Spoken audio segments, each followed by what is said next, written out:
ते अमर हुतात्मे झाले, जे देशासाठी लढले ते अमर हुतात्मे झाले।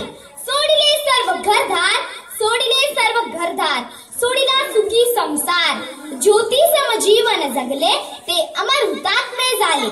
माझ्या मातृभूमीच्या स्वातंत्र्यासाठी आणि सुरक्षेसाठी ज्यांनी ज्यांनी आपल्या प्राणांची आहुती दिली आहे, सर्वप्रथम त्या सर्वांना माझे कोटी कोटी प्रणाम। आज 26 जानेवारी भारताच्या 67वा प्रजासत्ताक दिवस। आजचे कार्यक्रमांचे मुख्य अतिथी आपल्या शाळेचे मुख्याध्यापक, व्यासपीठावरील इतर सर्व आदरणीय व्यक्ती, माझे सर्व शिक्षकगण आणि यात उपस्थित असलेल्या माझे मित्र मैत्रिणींनो, मी साक्षी 4थी ब मध्ये शिकत आहे। आपणा सर्वांना या मंगल दिवसाच्या हार्दिक शुभेच्छा देते आणि या दिवसाबद्दल 2 शब्द बोलू इच्छिते, ते आपण शांतपणे ऐकावे ही नम्र विनंती।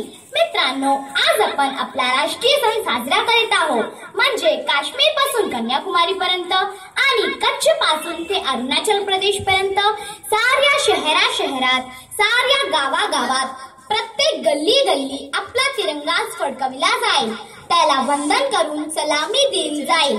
राष्ट्रगीत, इतर सर्व देशभक्तीपर गीते गायली जाते, सर्व चिमुकल्यांना चॉकलेट वाटले जाते। परंतु मित्रांनो, इतकेच आहे का या दिवसाचे महत्त्व? इथे संपत आहे का आपलं कर्तव्य? तुम्हाला माहीतच आहे, कितीतरी महान नेत्यांच्या प्रयत्नाने, अगणित अशा स्वातंत्र्य सैनिकांच्या बलिदानाने आपल्या देशाला स्वातंत्र्य मिळाले।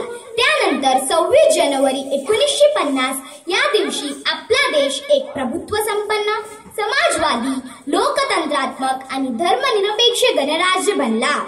महात्मा गांधी, डॉक्टर बाबासाहेब आंबेडकर, डॉक्टर अब्दुल कलाम असे अनेक विचारवंत नेत्याने भारताबद्दल अत्यंत सुंदर स्वप्ने बघितले होते। ते स्वप्ने आपल्याला प्रत्यक्षात साकार करायचे आहे। आपण नेहमीच गात असतो, सारे जहां से अच्छा हिंदुस्तां हमारा हमारा, सारे जहां से अच्छा। हे गाणे आपल्याला गाण्यापुरतेच मर्यादा ठेवायचे नाही, तर आपल्या भारत देशाला खरंच एक सुंदर राष्ट्र बनवायचे आहे। आपण सर्वांनी मिळून या देशाला आर्थिक दृष्टीने, सामाजिक दृष्टीने आणि नैतिक मूल्यांच्या दृष्टीने एक प्रगत राष्ट्र बनवायचे आहे। मित्रहो, जननी जन्मभूमिश्च स्वर्गादपि गरीयसी, जननी जन्मभूमिश्च स्वर्गादपि गरीयसी। आणि खरंच अख्ख्या जगात जर स्वर्ग कुठे आहे तर ते आपल्या भारतातच आहे। या भारत मातेने आपल्या अन्न, वस्त्र आणि निवारा या मूलभूत गरजा भागवल्या आहेत, तर आपल्या विविध गरजा पूर्ण करत आहे। आपण आपल्या या भारत देशाला जगाच्या नकाशात अतिउच्च स्थान प्राप्त करून देऊया। आपण या देशाचे भावी नागरिक आहोत। भारतात शिक्षण घेऊन आपल्याला परकीय देशात स्थायिक व्हायचे नाही, परदेशात जाऊन तिथील नवनव तंत्रज्ञान आत्मसात करून परत आपल्या देशात येऊन त्या ज्ञानाच्या मदतीने आपल्या देशाला भरभराटीच्या मार्गावर न्यायचे आहे। तिला तिचे पूर्वीचे वैभव परत मिळवून द्यायचे आहे।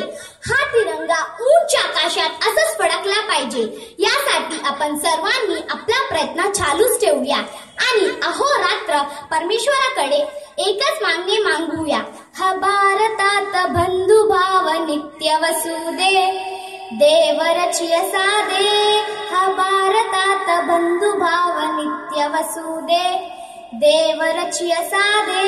धन्यवाद।